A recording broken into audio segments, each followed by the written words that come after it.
Bayangkan eskalasi perang antara India dan Pakistan. Dua-duanya punya nuklir. Rudal, India udah tiba di Pakistan. Kalau itu berubah menjadi perang proksi itu, Gibran mau ngapain di situ? Bisa ada pembagian kerja tuh. Tadi saya ngobrol dengan anak SMA kelas 2, kelas 1. Dia tanya ke saya, Pak, saya punya masa depan enggak kalau 2029 Gibran yang jadi presiden? Pertanyaan simpel. Saya tanya, kenapa Anda bisa kamu tanya begitu? Ya kan katanya belajar politik. Tapi saya mau belajar politik dari siapa? Dia ngoceh.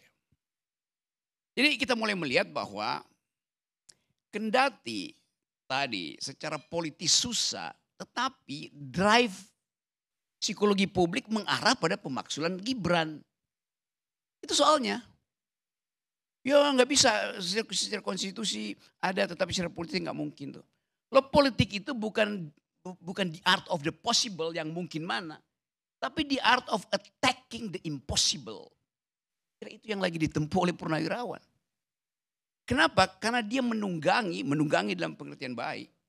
Gelombang protes yang bertahun-tahun, berbulan-bulan, ada terus nama itu. Fufu Fafa, ijazah palsu, paman siapa namanya itu kan.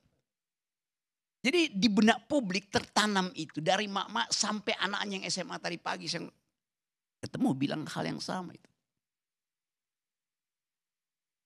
Psychological madness ini yang sebetulnya harus kita perhatikan. Apalagi tadi kalau krisis bilateral tadi yang sebetulnya itu pasti akan diseret. India punya faksi, Pakistan punya faksi. Dan elemen agama di situ akan sangat kuat. Lalu masuk ke Indonesia. Lalu teroris Asia Selatan itu turun lewat Malaysia, nyebrang ke Aceh, masuk Indonesia. Memanfaatkan kondisi yang tidak stabil secara politik Indonesia. Kita mau baca itu. Karena seringkali sejarah tiba dengan variabel yang tidak pernah dideteksi dari awal. Itu soalnya.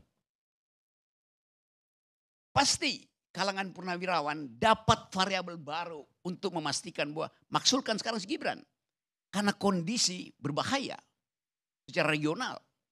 Masuk akal. Blessing in disguise. Dia dapat poin itu. Mungkin ini orang sebut ini sunatullah dapat poinnya Purnawirawan. Karena ada krisis baru di Asia itu. Ketegangan antara Pakistan dan India yang basisnya ideologis itu. Merembet pada soal-soal potensi kekerasan turun ke Asia Selatan. Itu real variabel yang mesti kita lihat. Jadi tiba-tiba kita mulai membaca bahwa ada keadaan yang kritis sebetulnya. Yang mungkin sekarang BAIS, BIN atau Departemen Pertahanan mulai menghitung variabel itu. Kalau terjadi keadaan kedaruratan yang saya sebut tadi, attacking the impossible itu. Pembagian pekerjaan dalam kabinet apa? Kabinet tidak peka itu. Kan kabinet tiba-tiba jadi bego karena nggak mampu lagi untuk merampok APBN yang diefisiensikan oleh presiden. Dari awal dia merasa ya mending di reshuffle deh, nggak ada kesempatan buat korupsi lagi. Pragmatisme itu juga ada di kita tuh. Nah dalam kondisi itu datang SBY. SBY mungkin punya semacam kemampuan fortune teller membaca keadaan.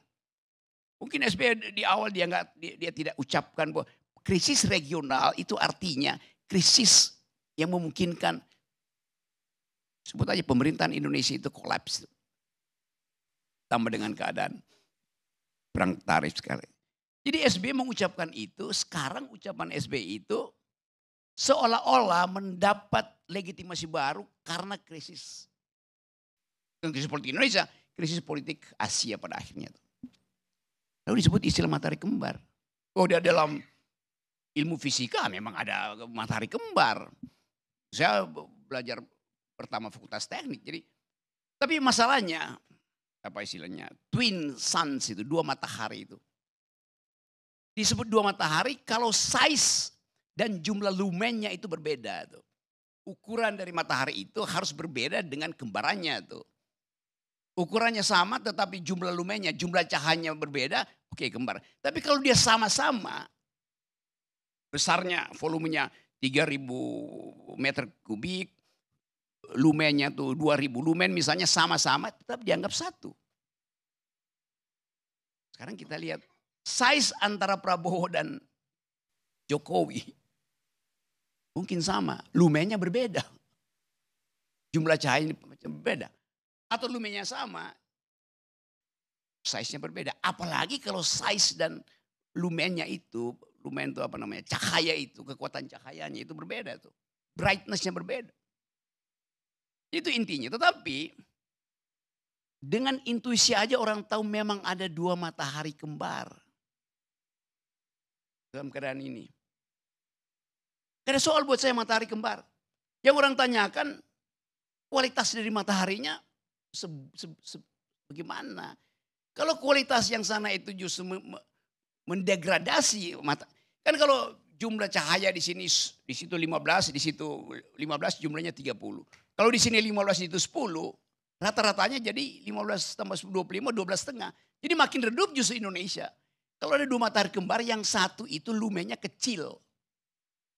Karena yang satu diterbitkan dari tidar, yang satu diterbitkan dari gorong-gorong. Ada matahari yang terbit dari gorong-gorong dan ingin bercahaya terus. Justru dia memperburuk jumlah cahaya politik, jumlah cahaya demokrasi, jumlah cahaya nilai. Itu dasarnya di situ kan. Sehingga orang panik. Wah ini Purnawirawan. Loh dia berpikir justru ke depan. Tuh. Itu dasarnya kan. Anda nggak mungkin. Kenapa nggak lewat DPR misalnya? Loh DPR itu adalah the art of the possible. Purnawirawan memainkan psikologi publik karena mereka tahu bahwa emak-emak sampai anaknya itu yang dikasih makan siang gratis oleh presiden justru mempersoalkan anak matahari kerdil itu. Idenya di situ. Para purnawirawan tentu paham hukum kok. Kenapa dia nggak mau ke DPR? Karena dia tahu politik is the art of attacking the impossible. Udah 2 tahun. Apalagi soal ijazah hari ini. Digembar-gemborkan oleh lawyer Jokowi bahwa kalian menghasut, membuat kegaduhan. Yang bikin gaduh itu Jokowi. Selama 2 tahun Jokowi bikin gaduh. Karena dia umpankan ijazah itu untuk mengukur daya tahan dari mereka yang menghina dia. Akhirnya dilaporin. Kenapa gak dari 2 tahun lalu? Kegaduhan ini berlangsung karena Jokowi tidak jujur untuk mengatakan ini asli atau palsu. Kalau memang akhirnya ijazahnya asli misalnya. Problem kita, kenapa ijazah yang aslimu itu kau tahan? Kau permainkan opini publik dengan menahan ijazah itu. Kau bikin kegaduhan dengan menahan ijazah aslimu. Laporin aja Jokowi. 2 tahun dia bikin kegaduhan kok. Dan hasil kegaduhan itu 2 orang, 3 orang, 4 orang masuk penjara. Itu cara berpikirnya begitu. Jadi sekali lagi kita berupaya untuk melihat masalah ini bukan dari black letter of law yang diatur di dalam proses pemaksulan. Bahkan hukum tata negara bicara itu. Tapi ini soal legitimasi moral. Ada moral call. Kalau pakai sistem tata negara, Hitler itu nggak mungkin dimaksulkan atau dihukum. Karena Hitler dipilih secara demokratis melalui undang-undang Jerman waktu itu. Tapi dia berubah karena ambisi itu. Jadi kita mulai melihat misalnya bahwa pasti tadi Jokowi akan nggak mungkin, pasti dia akan makin memperbesar ambisi dia untuk jadi matahari. Bukan fakta dia matahari, ambisi dia untuk menjadi matahari. Ya karena dari awal dia ingin cahaya dia itu hanya tiba di kepala anaknya. Di Mahkamah Konstitusi. Ini pertaruhan buat Pak Jokowi. Sebagai political animal. Dari awal dia investasi pada anaknya. Maka dia mesti tuntun itu sampai 2009. Kalau batal, dia ikut diseret di pengadilan. Karena yang mampu membela Jokowi cuman anaknya. Dalam posisi sebagai presiden. Itu logika paling dasar dari ambisi politik gitu. Jadi sekali lagi kita ucapkan ini. Bukan karena kita nggak suka pada Jokowi atau pada bukan. Karena memang kapasitasnya nggak bisa itu. Menerangkan hal yang simpel nggak bisa itu. Dalam kapasitasnya sebagai manusia oke. Gibran sebagai manusia kita harus hormati. Dignitinya sebagai manusia. Tapi bukan dignitinya sebagai pejabat publik. Demikian juga Pak Jokowi. Harus hargai dignitasnya, martabatnya sebagai manusia. Tapi bukan sebagai presiden. Apa urusannya kalian tanya? Ijazah presiden. Urusan besar.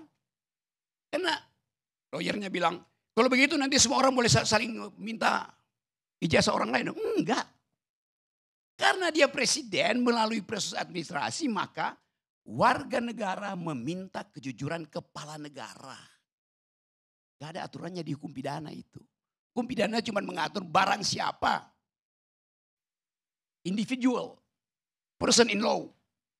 Subjek hukum.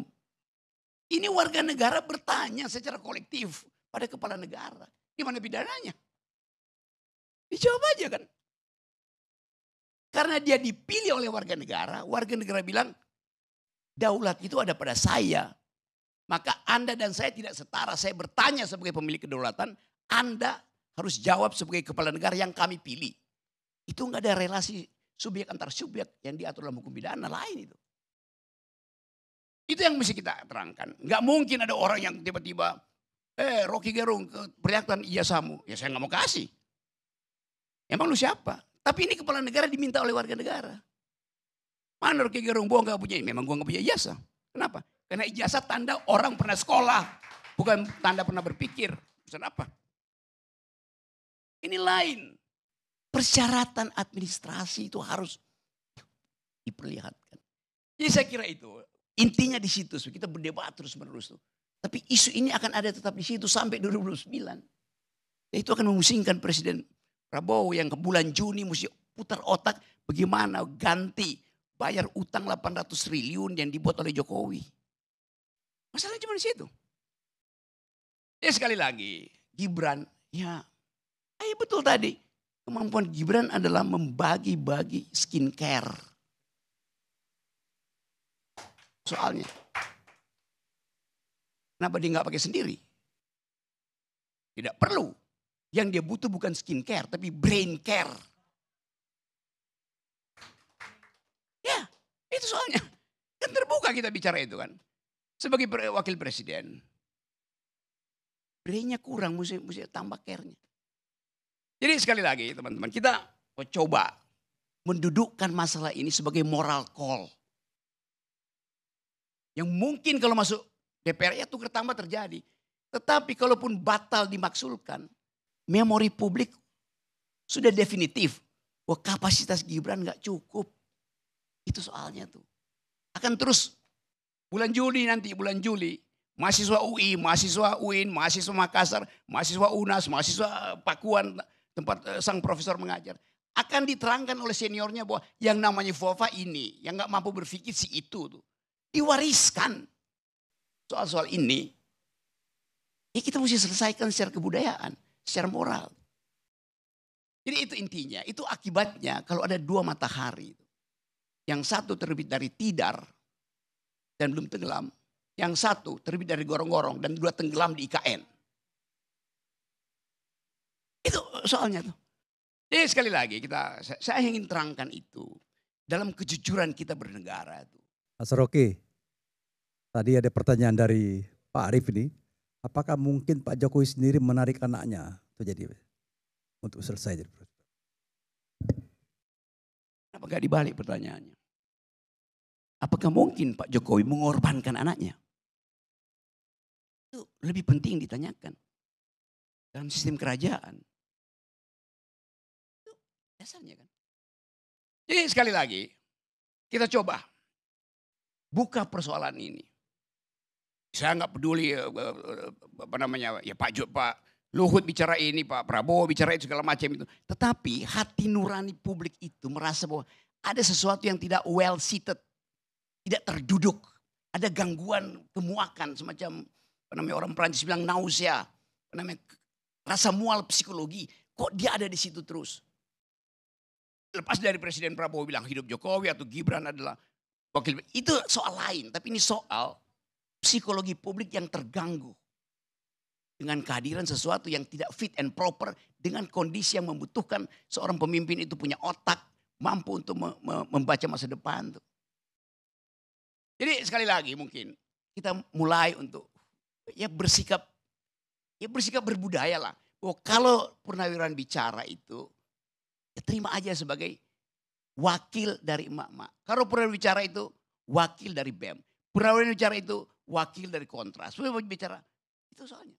Bahwa memang ada poin yang mungkin kita semua, saya juga nggak setuju. Kembali ke Undang-Undang 45, nggak ada soal. Tapi itu poin dia. Tapi poin 8 itu otonom diminta itu, pemaksulan itu. Diproses secara akademis, oke, masuk akal. Diproses secara hukum, masuk akal. Diproses secara politik, kurang bisa. Diproses secara moral, sangat mungkin. Assalamualaikum warahmatullahi wabarakatuh.